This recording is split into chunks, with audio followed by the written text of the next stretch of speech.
Hello and welcome. This is the Nickolas Natali Show, and I am your host, Nickolas Natali. I'm doing a solo pod again today. Riveting stuff. I'm like a rabbit out here hopping around on my own. Yeah. Before we get into the good stuff, I'm gonna talk about the reviewer of the week. The reviewer of the week is Mandy Girl 16, who says, Germom, good stuff. Germom spelled Germom. So I don't know whether it's a German mom, it's germ like like they're eating germs. Gotta watch out for that, especially in today's climate. She spelled good stuff Gud space STUF. If you rearrange those letters, you got something naughty. I can hear myself in my own headphones and it's freaking me out. Let me unplug this. All right, so I popped that baby out. I thought I wanted to hear my own noggin so I could understand the levels in which I'm speaking, but turns out hearing your own voice in your noggin isn't always the best move. Anyway, we got a banger of an episode for you today. I got a lot of things I want to talk to you about. Just you and me, one-on-one, have a little one-on-one conversation. From my voice to your ears, let's get into it. This past weekend, another challenge went down. The 48-hour $0 to $1,000 challenge. First of all, let me describe the rules to paint you the perfect picture. The rules are: you have $0. You can't spend any of the money that you already have. You got none. You got $0. Did I mention you have $0? You have $0. And you cannot sell anything you own to make money. You have to figure out how to make money. You can use anything that you have, but you cannot sell anything you have to make money. I did this challenge with Bobby Frisch. You heard him a couple episodes back. And I got to tell you, this guy's a legend. If you don't remember Bobby, boom, let me hit you with him. Beautifully spoken man, business owner, wonderful guy, all-star man. Seems like a great husband. Can't confirm, though, because I'm not married to him. He's just great. Me and him did this 48-hour challenge together. We decided that we were going to start at 6 o'clock in the morning on Saturday. And lo and behold, Bobby is an early riser. I mean, little did I know. Bobby, you can confirm. You tell me if that's actually true. The reason I say this is because I wake up at 6. We're starting the challenge at 6. I wake up at 6 and I see a text message from Bobby at 5:11 in the morning. All caps says, "I'm ready." If anybody texts you all caps 5 in the morning, they're ready. You better believe they're prepared and they're ready to take some action. And boy, was Bobby ready. And so I texted him back at 6:12, after I've washed my noggin and taken care of my skin. I don't know, whatever the morning routine is. I texted him, "Game on, partner." And he shoots me a video at 6:15 saying that he has already located and found somebody on Craigslist that is going to pay him to go to their house and pick up boulders. He was going to get paid $150. Keep in mind that you cannot start this thing until 6. Within 15 minutes, he's already potentially made $150. But $150 is on the table. And before I keep going, I just want you guys to know that you'll be able to see Bobby's side of things on the tube, on the channel, because I'm going to be, we filmed as much as we could, and I'm editing it together. So probably a week or two from now, you'll be able to see how this actually all went down. But anyway, he shoots me that video, and I'm like, holy crap. Talk about a businessman. 15 minutes in, and this guy's already got $150 on the table.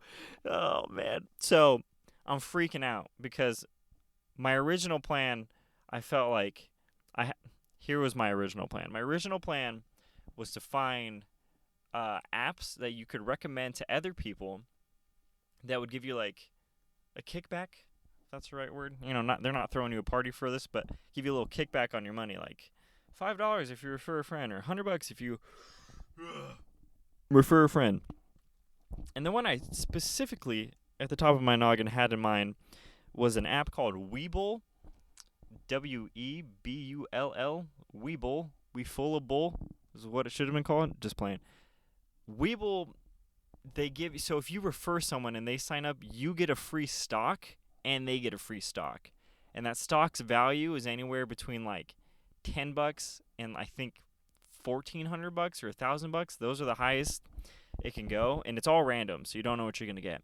So I was going to do that. I was going to refer that app to other people, but when I got down to it, you had to deposit $100 to, like, in order to be able to cash out your stock amount, you know, the value of your stock. And I figured that's kind of like, I don't know where it lies in the rules. I think next time we do this, because there will definitely be a part 2, I'm going to be a little more loose on the rules. But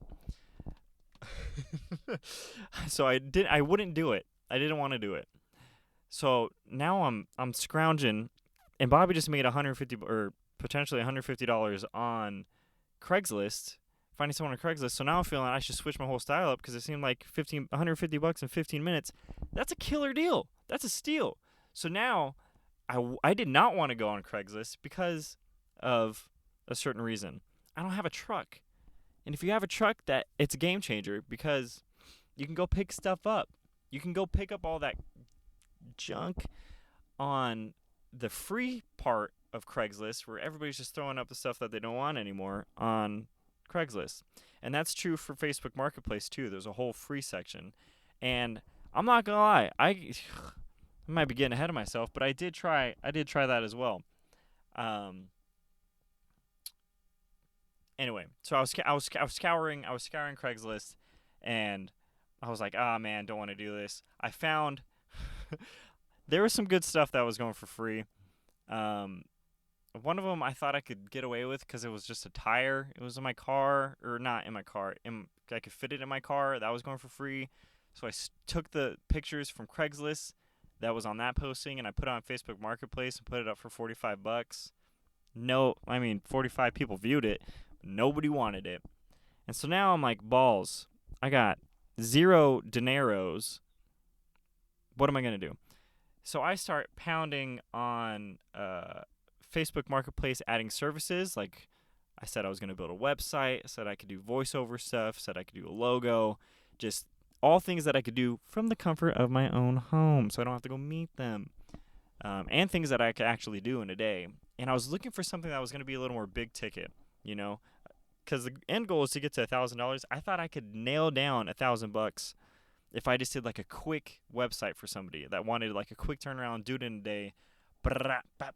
There you go. There's your website. Nay. I tried Fiverr. I threw up a crap ton of gigs on Fiverr, which one, you had to make an account, and two, Fiverr is like, oh man, if I had to rank them, I would say Upwork has the best quality of work, but it's competitive. Freelancer is probably, you're going to get beat out by, as far as software goes, any other country, other developers in a foreign country are probably going to beat you out because they can build things for cheaper. And then there's Fiverr, which is just like one word, dude. It's just like dude. So I threw a bunch on there, and it's like, balls, man. Why nobody want to hire me? But I did have my ultimate scheme in the background. My ultimate scheme was to build an e-commerce site that I could sell a product on quickly. I was thinking drop shipping. And if the only thing you have to do with drop shipping is make sure, like, 1, you got to have a good product. 2, you got to know your audience. 3, you got to sell that stuff, baby. But it's not all that bad. So I spent the whole morning, I created a logo. I spent like an hour and a half creating a beautiful logo.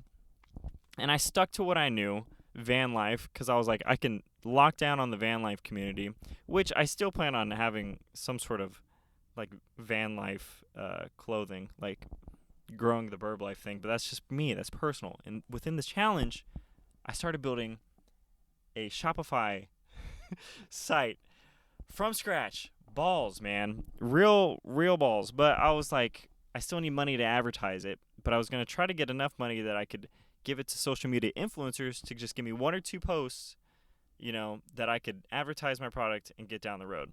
So, created the logo.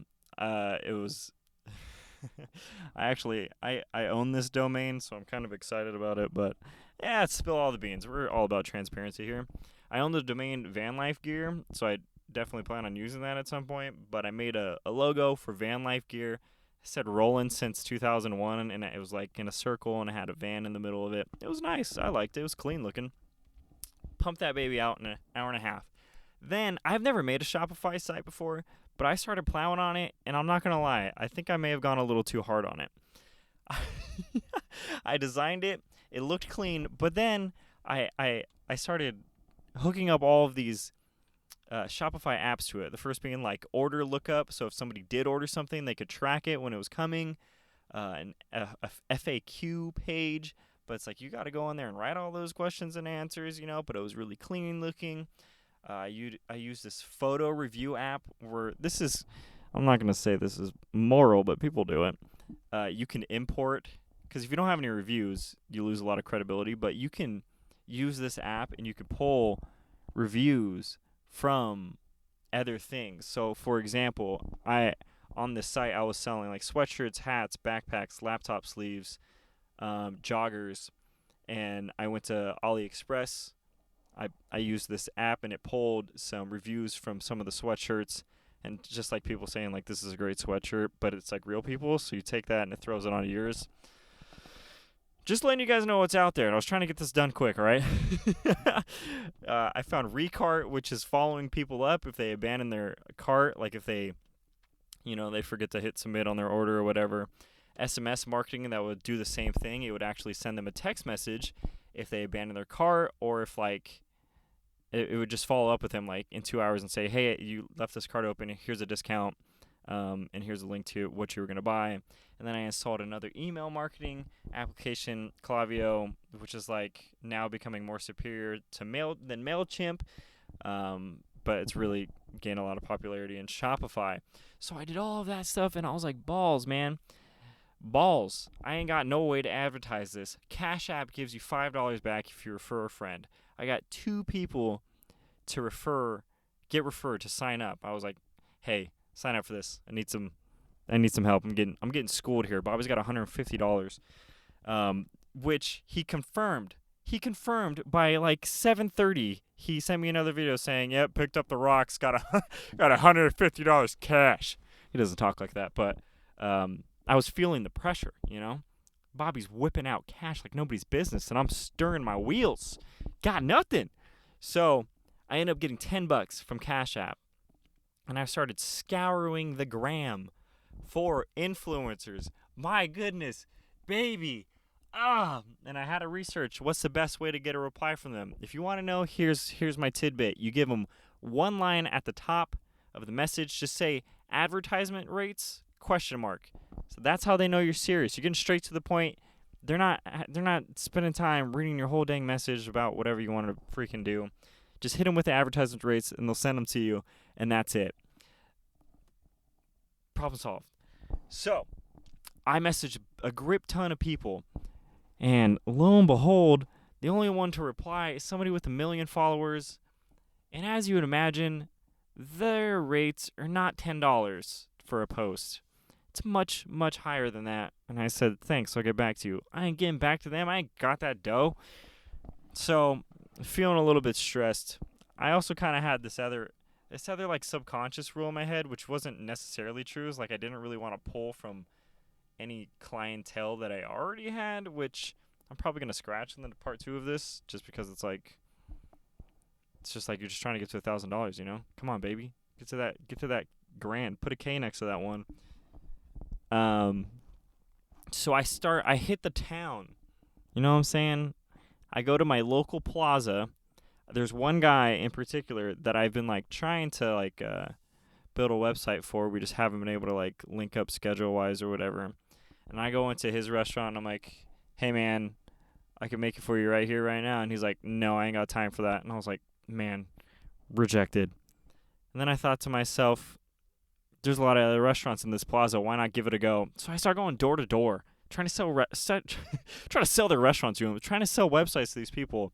Go into this Thai restaurant, and I'm like, hey, do you have a website? They say yes. I look it up. It's pretty nice. I go into the dentistry place had a decent website. Go into this nail salon place who did not have a website. And I'm going to let you know, the lesson I learned here is that sales pitches actually do matter. People don't really want you to be that straightforward. A lot of people do like to be, let me stroke your arm for a bit and get you all worked up. I guess stroke your ego would be a better phrase. I don't know. But I go into this nail salon and I'm like, hey, I saw you guys don't have a website. Would you like one? She's like, no. But basically she said, no, you stupid idiot. Why would you ask that? We don't need a website. Can't you tell it's popping in here? We're doing all the nails. We don't need your dumb website.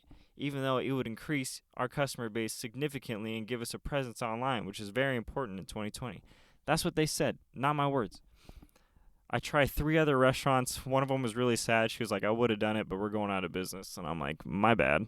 Didn't mean to bring that up. So I spent like 2 hours. Balls, man. 2 hours of door-to-door, returning with $0. That's getting paid $0 every 2 hours. Actually, at this point, it's getting $10 per every 8 hours. It was 2 p.m. by that time. 2 p.m. by that time, around 1:30, Bobby sends me another video. Says, hey, telling my friend about this challenge. I'm bringing him lunch for $20. Now he's up to $170. And the thing I love the most about Bobby is just like, the first word that comes to mind is just lovely. Like he's doing this, having such a great time, like loving it, just so positive. And I'm not saying that I wasn't positive either. Like I was having a lot of fun with this too, just because it's such a challenge. But I'm just saying that it was so great to work with and collaborate with Bobby because he's just so much fun. Like he's so game and so down. And I love that he was just like, my friend's paying me $20 to bring him in and out. We're doing this. And I'm like, yeah, heck yeah. That's what I'm talking about, baby. All right. So then I hope this is interesting to you because to me, it was really pushing my entrepreneurial skills in the sense of like we see all these people online that post that you can pick up anything for free and then turn around and sell it. And it's like not quite that simple, you know? They're like, they can just just start a business and it'll be fine. It's like this, honestly, if I were to just from this experiment here, it was clear to me that starting a business, you can put in a lot of effort, like this upfront stuff. Like I think getting connected with like the local community, figuring out who needs what, incredibly important, but you need a little more upfront time. Like that, if you're going for long-term lasting income streams, but yeah, you're gonna need a little more time to build a brand and a business. Anyhow, 2 more people signed up for my Cash App. I got $20 in my freaking account. And I'm like, okay, none of these other influencers are responding. I need to buy something and flip it. So I go down to Goodwill in La Jolla. I'm figuring I'm going to get something nice because La Jolla is, people are known to have a little more cash on deck, cash on hand to throw around. So I was thinking maybe they got rid of something good. Going to Goodwill, I see some snowboarding boots that were going for like $15, but I looked up online, like brand new, they're $125, good condition. Thought I could sell them for like $50. Scoping around, but I didn't want to do clothes because clothes isn't gonna work all that great, you know what I mean, like shirts, t-shirts, pants, stuff like that. I was definitely looking for something a little more, I don't know if niche is the right word, but just like desirable. I don't know, because I thought if I got snowboarding boots in San Diego when it's almost summertime, it's not gonna fly that great. I ended up finding this wetsuit. It's like a spring suit, great condition, Velcro perfect, zippers perfect, holes 0. Bought it for $13.50, which is a steal of a deal. It's a woman's sweatsuit, wetsuit. So I snagged that baby. I snagged that puppy. So now I got a wetsuit, and what's my total right now? $650. and I have $6.50 to my name. I go home. I throw this thing up on OfferUp. Not to mention, I've been browsing OfferUp all day looking for something juicy, messaging people. Hey, there was this Rambo lunchbox vintage for $10 when I had $10, and I was like, ooh-wee. Is that tempting? Didn't do it.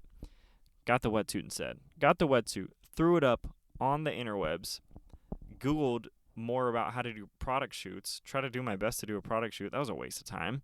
Threw up some photos. Oh, no. Nothing. I got nothing on this. Oh, thank goodness for 48 hours. So yeah, I threw the wetsuit up. Nobody wanted it. I thought I took decent enough pictures, enough to stand out on OfferUp, But OfferUp's a little sketchy. People will send you one message and then you won't ever hear from them, so it's kind of like, ugh. You know what I mean? Yeah, so I'm trying to remember what I did the rest of the night. Oh, at the end of the night, oh my gosh, what am I even saying? So Bobby, that same morning, I should say around like 6:30, in the original message, he said somebody is going to come by around 4 to see if they want to buy each of these boulders. He picked up 6 for $100 a piece. That's wow. So that's what so in the first 2 hours, this guy potentially he already had 150 in the bag, and then he almost had a potential of $600 more coming his way. And 4 p.m. rolls around, and he sells them. He sells boulders. This guy knows his market. This guy knows how to be an entrepreneur. He's got me. He's working me, putting me to work, spanking my butt. I don't know what the number exactly was, but he came out to like 675 or something. That was his total number for Saturday. 2 things. He picked up boulders. He sold boulders. And he brought his friend lunch. That's amazing. That is absolutely incredible. So anyway, I got $6.50 left. I design an advertisement saying I'll create websites, and I throw that up on Craigslist. Just shooting in the dark at this point. I conk out, I go to bed, and I wake up in the morning, I got $1.50 to my name, and nothing. Nothing.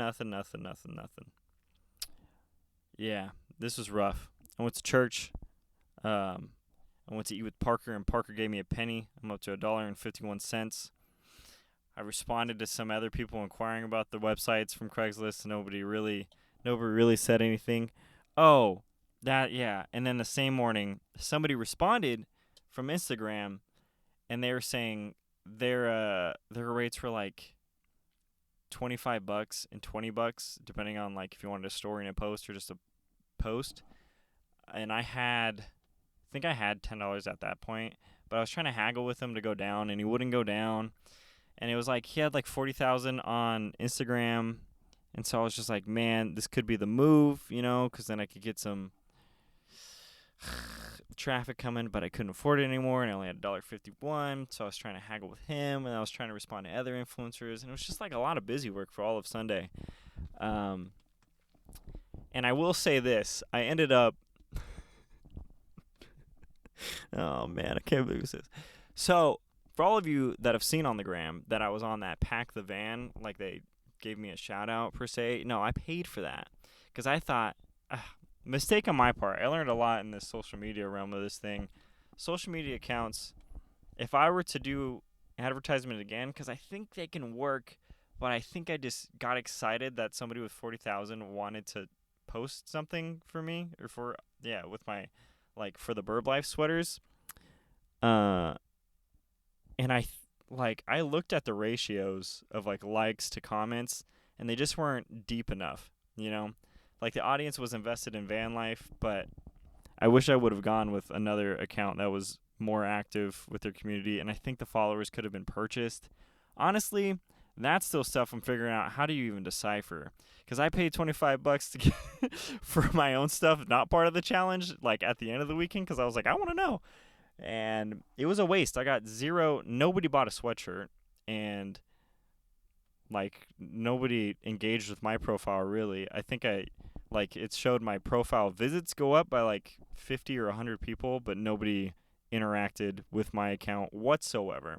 So if you're going to do social media advertisement with influencers, I would say definitely do some more digging instead of just getting really stoked like I did and throwing it out there. Great experience though. Learned a lot from that. So on Sunday was so weird. So weird. And I talked about this a little bit on Kind of Fit, is like I hit like such a wall on Sunday. Like a wall I haven't hit in a long time.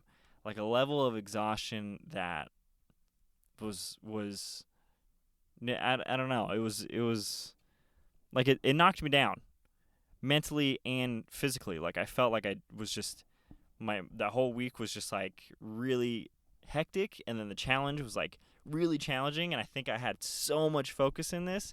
It got me to a point where I was like, I can't do anything. Like it honestly, it opened my eyes. Oh man, I'm getting like kind of ugh. It opened my eyes to like how much I actually hate failure. Like only having $1.50 at the end of this challenge just made me like I was furious, and I think I just like completely shut down and with like, and I compared it to like all these other aspects of my life, even though the challenge is so ridiculous, and like I'm aware that it's, you know, how all of this I just do it because it's fun, but like I put so much emphasis on this because I was like trying to prove to myself that I'm like a legit entrepreneur, can make $1,000 in 48 hours, and just like failed at it. Yeah, it was a really humbling experience. But I think there was something more to that exhaustion though that I'm like trying to process through right now with you. It was kind of just like here's the conclusion to it. I was sitting in this like exhausted state and that mindset of just throw in the towel. This is all too much, you know. Like the uploading schedule is too difficult. I mean, I'm not gonna list everything out. Like all of these other things in my day-to-day life are just like starting to become overbearing. You should just stop all of them and call it quits. And on Monday, the following day, after I'd just like slept on it and kind of rested my noggin from this challenge and from, I don't know, just like thinking about everything, I had this realization a little bit, and I wonder if you guys have felt the same way. So let me know if you have. I got this feeling of like, if I were to really give up on everything that I'm doing and like give up on my dreams, or if I heard one of my friends say that, or one of my anyone, like if anybody came up to me and said, I'm gonna give up on these dreams, like granted they're like actually good for them or whatever, these dreams and goals I have, just because like I can't break through the wall or the barrier, I'm not hitting the next milestone, or I'm just done with it. Like I really do think that I would be heartbroken, and I don't often see myself in that same perspective. Does that make sense? Like the empathy I have for my friends and like anybody else chasing their dream, I feel like I have much more of, and I'm rooting for them like so much more, and allow them to have so much more grace than I allow myself. And I was talking to somebody the other day, and she was like, "Who's being mean to you?" And I was like, "Me. I'm being mean to myself." Like the self-critic in my own head is the harshest person in my life. Like nobody can push my buttons more than myself. And that realization of just like, this is like, you gotta support yourself, you know. You kind of gotta be your own biggest fan with all of this stuff, and allow yourself to chase these things and have failures and drawbacks and getting to the point of exhaustion, which I feel like happens often when you're really going for it. Like, you got to know that's coming, you know. You got to be ready to handle that in the the proper way with grace for yourself. And then I had another small epiphany the other day. This guy's going to park right in front of me. How awkward is that? I had a small epiphany the other day. For the past year, I've been having these thoughts of like, I'm too old, you know? Like that feeling of just time is fleeting, or that I'm too old so I shouldn't try new things or try to do things or continue to keep up with things. But I kind of came to the realization of that, like, I'm young, you know? And I'm saying this to anybody that's trying to like accomplish something. Like I look at like I don't want to say an age, but like 50, 60, 70-year-olds who still have it in them that want to start a business or want to try a new hobby. Like I even say they're not too late to start, you know? Like I exactly what I'm saying before, like I allow them that grace, and I realize that I'm young and I'm capable and you are young and you are capable, and there's no reason that we cannot strive for the things that we want. No reason at all. And I want to pair that with the idea of like how how fear restricted, whatever, how much fear plays a part in our decisions, right? Like we have a fear of like being embarrassed. We have a fear of security. Like you can, whatever you can think of, I'm sure you can find something to be afraid of. And I think back, it's funny how I get really hesitant to post and upload things, and I know that may sound contradicting just because like over the grand scheme of things over the years, like a lot of things have been posted and uploaded, but I'm still so hesitant and I'm still so fearful. But something that I have been encouraged by is like I'll look back on posts that I've like written out and said things. And there's a post that comes to my mind like right after I broke my arm doing a muscle up.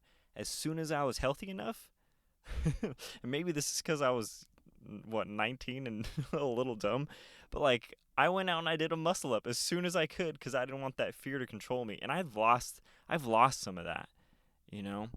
And I hope you and myself can like find this mind state and this mentality of like, not only am I going to do whatever it takes, I'm going to have grace for myself, and I'm not going to make choices out of fear. That's the biggest thing. Like in this past week, I've been thinking a little more about it, and I started uploading highlights for the for the podcast. And I was like, yeah, but what if people don't like it? But what if it's dumb? And it's like, just screw it, man. Just do it. And I don't want to make this same comparison that I keep saying that we're all gonna die someday, because granted that's true, but I don't want you to be motivated by death. Like I want you to be motivated by like the abundance you can have in your life. And I'm not talking material. Like I'm talking like an enriched, fulfilled life that you can have, chopping down fear, you know, getting rid of it. Something I've been doing lately that I'll share with you a little bit is it's an exercise I'm doing daily, and I'm not like, man, I'm sharing this with you because I'm trying to be vulnerable and connect with you, so just please bear with me here. I'm not trying to be get hippie-ish, but I've been doing this thing lately where I take a notebook and on the left-hand side I'll write my goals, right? All of my goals. And then on the right-hand side I'll write affirmations about myself. But then tomorrow when I do it, I'll write my goals and I'll write my affirmations, but I won't look at the day before, right? Like I'm going to take a swig of water. There's a frog right in my throat. I won't look at what I wrote before because it's like I want to write my goals and affirmations in the present moment, like really fully live there and be in it. And this has been really good for me because I've done it for a month now. And my hope was it would if I was doing it in the present moment, it would chop down to the main goals that I actually want. And all those other, like the fat around it and the distractions, they would go away. And I've found some real improvements because of that. Like my actions are based on my main goals, and I'm not getting so distracted on all the little stuff, which has been really good. So, all in all, to say with this 48-hour challenge, some of my takeaways on those is like, I really do think a truck is a game changer when it comes to hustling, because the next day I checked Craigslist again, and it's like it was a moving thing. If somebody could help them move, and it was going to be like a $50 payout for like an hour, and that would have been swell to have in the budget to turn 50 into 100 and 100 into 1,000. And then my other wonder is if being in a small town would have made it more like, yeah, I guess easier. Would have made it easier because you'd be a little more connected. Like you would know who's who and who does what and what resources you have. And just being in San Diego and honestly only knowing a handful of people and not even people in business, like starting from scratch, I think it's a tough move. So it just makes me wonder if a small town would have been like slightly more advantageous. But yeah, ended up making $1.50 and I walked away with a wetsuit that I'm, probably gonna give to Miss Milan if it fits, and if it doesn't, donate it back to the Goodwill I got it. Anyway, also if you watched last week's podcast or you saw the highlight, birthday months are on the prowl. It's been a big topic. I'm happy to get you worked up. I got 2 new sections coming up in future episodes of the podcast that I'm excited about. In the next few weeks, the guests that are lined up are going to be really good. So I'm also excited about that. Thank you for listening. Thank you for supporting the podcast. Thank you for supporting me. If you like the podcast, go ahead and leave a 5-star review. You could be the reviewer of the week. Or if you want to buy a sweatshirt, sticker, pen, nickolasnatali.com/shop. Interact with me on Instagram. If I've had a lot of healthy conversations lately through the gram about topics that have been discussed on the podcast, and that's been really encouraging to me, just to stir up discussion on topics that matter. So I thank you. I bid you adieu. Bye. Bye. Bye. Bye. Okay, bye.